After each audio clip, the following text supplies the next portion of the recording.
दो पे कम से कम 10 मुसलमान लड़की लाओ, उसको खाने पीने भर का नौकरी भी दिलाएंगे, रोजी रोटी भी दिलाएंगे। भरी जनसभा में ये व्यक्ति ये घिनौना भाषण दे रहा है। राष्ट्रीय मीडिया में इतनी गैरत नहीं थी कि इस वीडियो को चलाकर सरकार से जवाबदेही मांगता। तब मायावती जी ने ट्वीट करके ध्यान तो खींचा लोगों का कि ऐसा कोई वीडियो आया, ऐसी कोई जनसभा हुई जिसको लेकर किसी पॉलिटिकल पार्टी में किसी नेता को इसको लेकर विरोध है। धर्म के नाम पर नफरत फैलाना, समाज को तोड़ना और बेरोजगार युवाओं को भटकाना यही भाजपा की असली राजनीति बन चुकी है। एक बार जब कानून का राज समाप्त होता है एक समुदाय के लिए, कमजोर समुदाय के लिए, तो हर नागरिक के लिए खतरा पैदा होता है। ये बात लिख के रख लीजिए।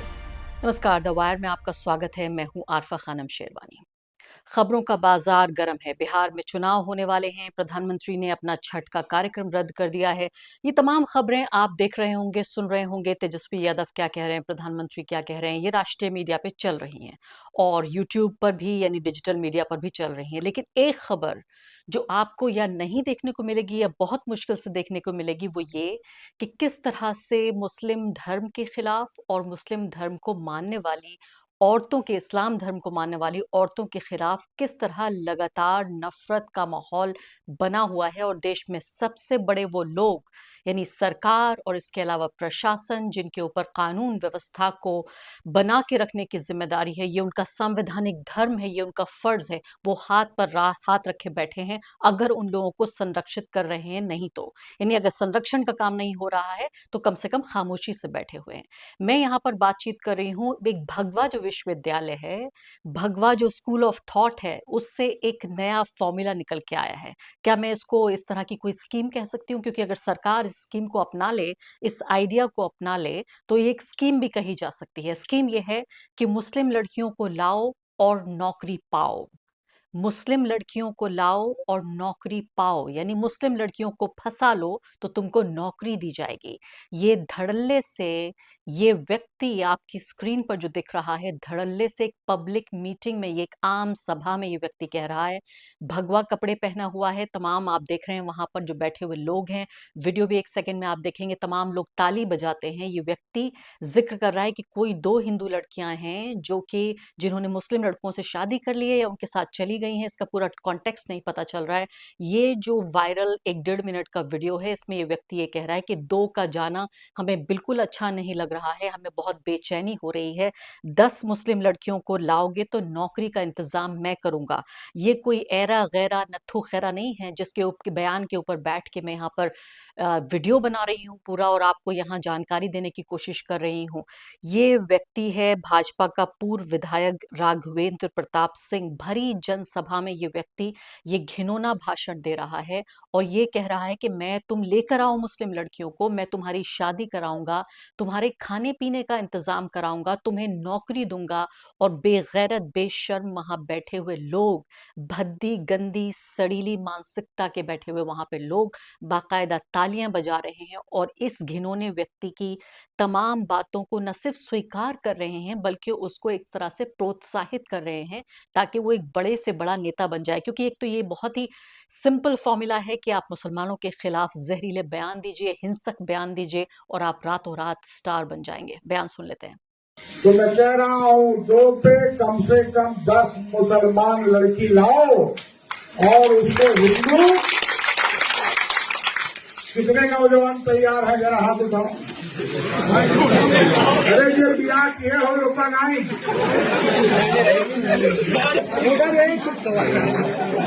2 पे 10 से कम मंजूर नहीं है। शादी हम कराएंगे और ये घोषित करते हैं कि जो लेके आएगा उसको खाने पीने भर का नौकरी भी दिलाएंगे, रोजी रोटी भी दिलाएंगे।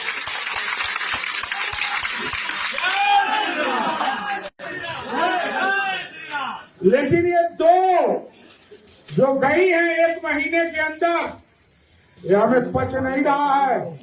मुसलमानों सुन लो, ये हमें पच नहीं रहा है।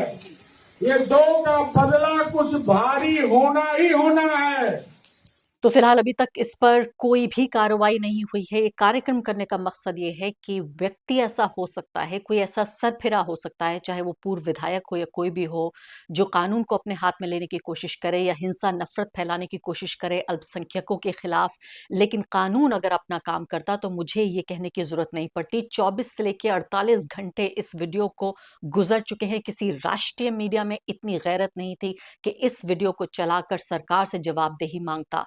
किसी भी पॉलिटिकल पार्टी को आप देखें, दो पॉलिटिकल बयान अभी तक हमारे सामने सिर्फ दिख रहे हैं। मायावती जी का बयान है और दूसरा बयान यूपी कांग्रेस से। मुझे दुरुस्त कीजिए अगर और बड़े नेताओं ने भी इस पर कोई बातचीत की हो। मैंने अपनी तमाम रिसर्च करने की कोशिश की, मुझे सिर्फ दो पब्लिक स्टेटमेंट मिले हैं, दोनों ट्विटर से मिले हैं।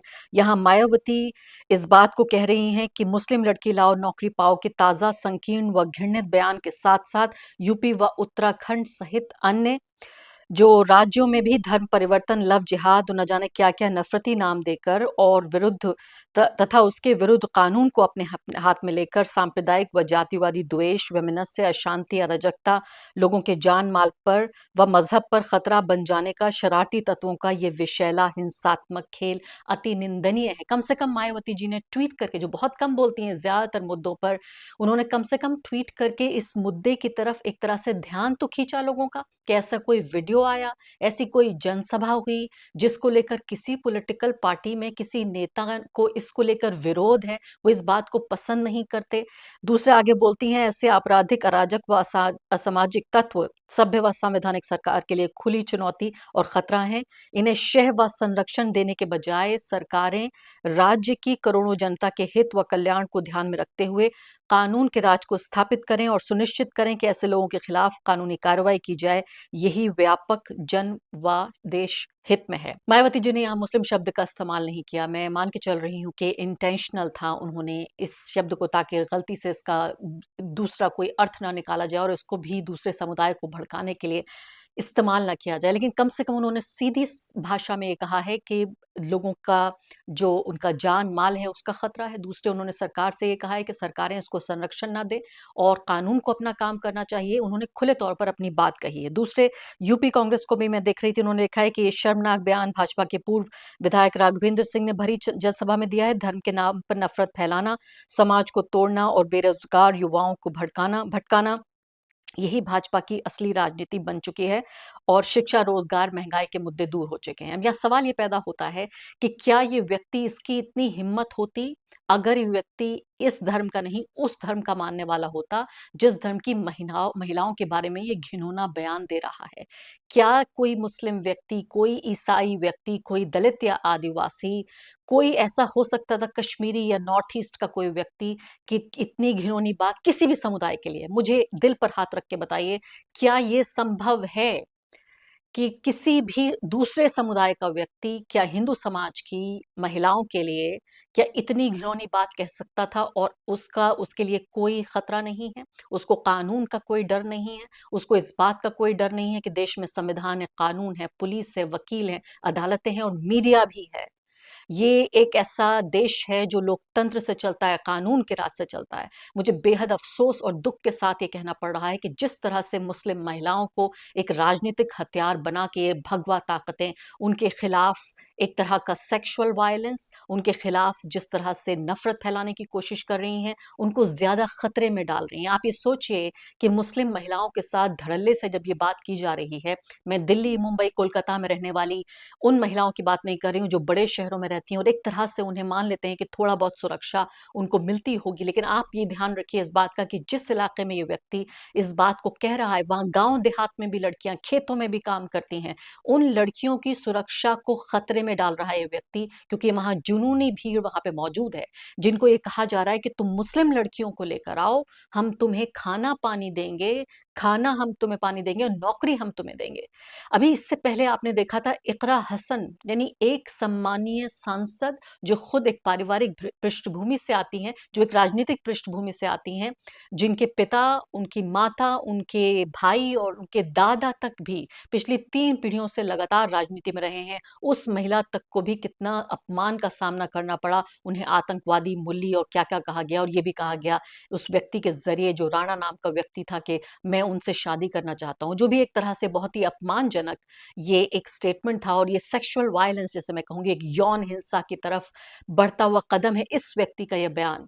और सब हाथ पर हाथ रखे बैठे हैं, आंखें बंद करके बैठे हैं क्योंकि मुस्लिम महिलाओं के लिए बात की जा रही है, इसलिए आपके अंदर हिम्मत नहीं है कि आप शब्द कहें। आप 20 करोड़ अगर मुसलमान हैं और 10 करोड़ इस देश में अगर मुस्लिम महिलाएं हैं, 10 करोड़ लोगों के खिलाफ उनके, और वो भी एक तरह का कमजोर जेंडर, उसके खिलाफ इस तरह की बात की जा रही है और इस देश में किसी को कोई तकलीफ नहीं हो रही है। ये बेहद शर्म और अफसोस की बात है कि किस तरह से योगी आदित्यनाथ, जिनके स्टेट में ये सब कुछ हो रहा है, किस तरह से वो खुद मुसलमानों के खिलाफ नफरत फैलाते हैं, मुसलमानों के खिलाफ स्टेटमेंट देते हैं, चाहे वो हलाल को लेके स्टेटमेंट हो, बुर्के को लेके स्टेटमेंट हो, चाहे कोई हिंदू त्योहार आ जाए, हर तरह से वो उस किसी भी अवसर का इस्तेमाल करते हैं। लेकिन मैं यहाँ पे चेताना चाहती हूँ कि एक बार जब कानून का राज समाप्त होता है एक समुदाय के लिए, कमजोर समुदाय के लिए, तो हर नागरिक के लिए खतरा पैदा होता है। ये बात लिख के रख लीजिए कि एक बार पुलिस को और अदालतों को अपना काम ना करने की इजाजत मिले कि ठीक है कोई बात नहीं है, हम कानून ना भी लागू करें तो काम चल जाएगा,